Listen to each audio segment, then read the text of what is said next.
Hello दोस्तों, welcome back to my channel PCM classes में आपका स्वागत है। तो दोस्तों आज का जो आपका वीडियो होगा वो होगा चैप्टर 3, ठीक है, मेटल्स एंड नॉन मेटल, धातु और अधातु, जो कि सारे के सारे एनसीईआरटी के लेवल के मैं प्रश्न बताऊंगा।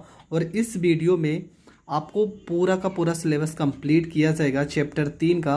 तो आप वीडियो को लास्ट तक ज़रूर देखें। हाँ, इस वीडियो का मैंने लेक्चर भी दिया है, 2 वीडियो, डिस्क्रिप्शन में लिंक है, प्लेलिस्ट है, आप जाकर पहले उन लेक्चर को ज़रूर सुन लीजिए, जिस कारण आपको हर एक डाउट अच्छे से क्लियर हो जाए। तो आपका जो प्रश्न है बहुत ही सिंपल प्रश्न है और बहुत ही सरल तरीके से मैं बताऊँगा।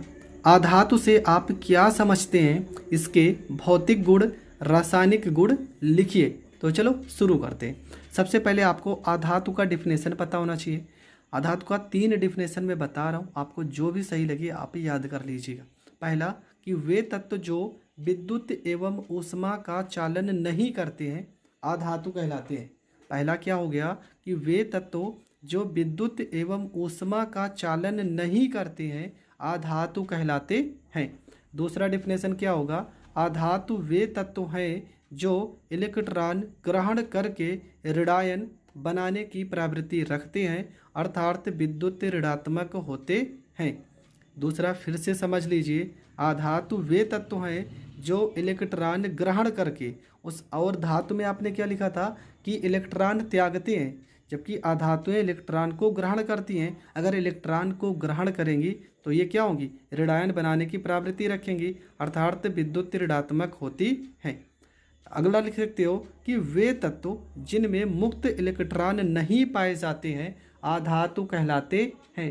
तो आधातुओं में मुक्त इलेक्ट्रॉन नहीं पाए जाते हैं, ये भी आपको पता होना चाहिए। तो 3 डिफिनेशन हमने बताया आधातुओं के, आपको जो भी सरल लगे आप उस डिफिनेशन को याद कर लीजिए। 100% आधातु से 1-2 प्रश्न जरूर पूछा जाता है हर बार। अब देखेंगे आधातुओं के भौतिक गुण। तो आधातुओं के भौतिक गुण में लिखेंगे, आधातुओं के निम्नलिखित भौतिक गुण होते हैं। सेम जो हमने धातुओं में पढ़ा था उसी का उल्टा पढ़ेंगे आधातुओं में। तो इसमें पहली हेडिंग है धात्विक चमक। हमने कहा था कि जो आधातुएं होती हैं इनमें मुक्त इलेक्ट्रॉन नहीं पाए जाते हैं, तो मुक्त इलेक्ट्रॉन की अनुपस्थिति के कारण ये मलिन होती है, मतलब इनमें कोई विशेष चमक नहीं होती है, इनकी जो चमक होती है वो मलिन होती है, अर्थात ये चमकदार नहीं होती हैं। एग्जाम्पल में सल्फर, फास्फोरस, ये सारी की सारी आधातु हैं और ये चमकदार नहीं होती हैं। लेकिन हमने अपवाद में कुछ बताया था, हमने बताया था कि ग्रेफाइट, हीरा और आयोडीन 3 ऐसी आधातु हैं जो चमकदार होती हैं। कौन कौन सी? आयोडीन, ग्रेफाइट और हीरा 3 ऐसी आधातु हैं जो चमकदार होती हैं। दूसरा विद्युत एवं ऊष्मीय चालकता में आपको क्या लिखना है, आपको बस इतना ही लिखना है कि धातुओं में मुक्त इलेक्ट्रॉन नहीं पाए जाते हैं, जिस कारण ये विद्युत एवं ऊष्मा की क्या होती है, कुचालक होती हैं। मुक्त इलेक्ट्रॉन अगर नहीं पाए जाएंगे तो विद्युत एवं ऊष्मा की कुचालक होती हैं। एग्जाम्पल में फास्फोरस, सल्फर आदि, बस आपको इतना लिख देना है, फास्फोरस, सल्फर आदि। इसके बाद हेडिंग आती है भंगुरता। भंगुरता में आपको क्या लिखना है कि ये पीटने पर चादर के रूप में परिवर्तित नहीं होती है, जबकि धातुओं को हम पीट पीट कर पतली चादर बना सकते थे, पर आधातुओं में ऐसा कुछ भी नहीं हो सकता है। मतलब आधातुओं को हम पीट कर पतली चादर में परिवर्तित नहीं कर सकते हैं। अगली हेडिंग है आतन्यता। आतन्यता का मतलब क्या होता है कि धातुओं को हम खींचकर पतले तार के रूप में परिवर्तित नहीं कर सकते हैं, ठीक है, क्योंकि जैसे इनको हम पतले तार के रूप में परिवर्तित करने की कोशिश करेंगे ये टूटते जाएंगे, मतलब ये भंगुर होते हैं।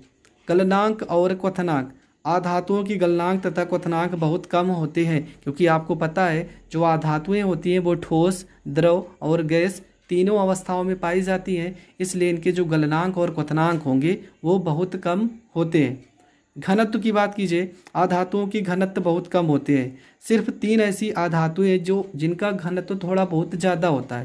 पहला हीरा, दूसरा आयोडीन और हीरा आयोडीन हो गया, इन दोनों का घनत्व जो होता है वो थोड़ा सा अधिक होता है। और ग्रेफाइट, 3 ऐसी आधातुएं हैं जिनका घनत्व अधिक होता है।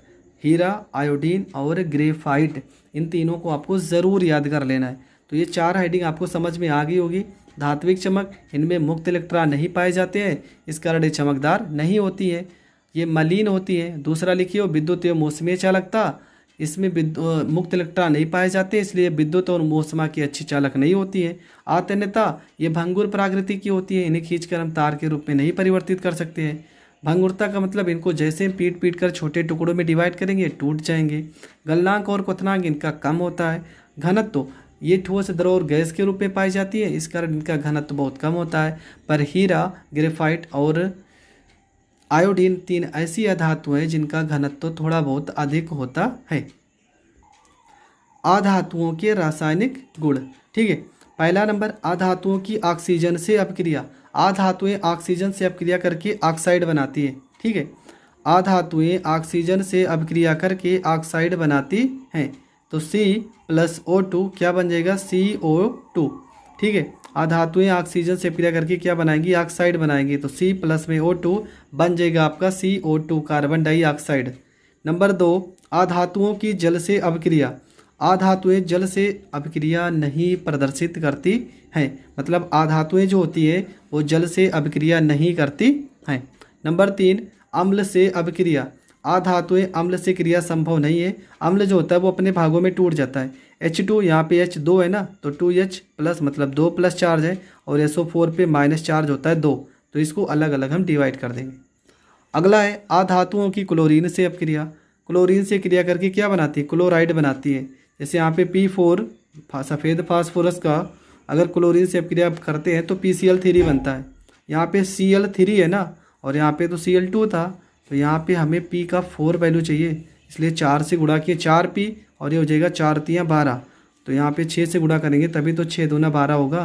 तो ये समीकरण संतुलित करना आपको आना चाहिए। वैसे धीरे धीरे मैं सिखाऊंगा भी, पर यहाँ पर आपको धीरे धीरे तो सीखना ही पड़ेगा अपने मन से। हाइड्रोजन से अपक्रिया। अधातुएं हाइड्रोजन से अपक्रिया करके क्या बनाती हैं, तो अधातुएं हाइड्रोजन से अपक्रिया करके हाइड्राइड बनाती हैं, ये भी आपको पता होना चाहिए। जैसे यहाँ पे N2+ में 3H2, तो क्या बन जाएगा 2NH3, ये आपका क्या है, अमोनिया गैस है। यहाँ पे C और प्लस में H2, यहाँ पे 2 से गुणा करेंगे 2×2 4, तो ये बन जाएगा CH4 मेथेन। तो हाइड्रोजन से अपक्रिया करके ये अमोनिया भी बना सकती है और मेथेन भी बना सकती हैं।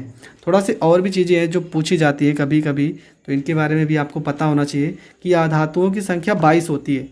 अभी तक वर्तमान समय में अधातु जो हैं वो 22 हैं, जिनमें से 6 क्या हैं, 6 आपकी अक्रिय गैसें भी शामिल हैं। 6 अक्रिय गैसों को भी अधातुओं की श्रेणी में शामिल किया गया है। अधातुएं जो होती है वो ठोस भी होती है, द्रव भी होती है और गैस भी होती है, मतलब तीनों अवस्थाओं में पाई जाती है।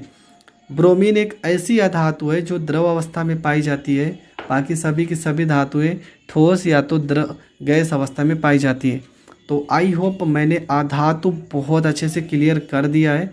हर एक टॉपिक आपको क्लियर कर लेना है। अगर फिर भी नहीं समझ में आ रहा तो एक बार वीडियो को फिर से स्टार्ट कर दीजिए और वहाँ पे आप हर एक टॉपिक को बहुत अच्छे से क्लियर कीजिए, आपको अच्छे से समझ में आ जाएगा।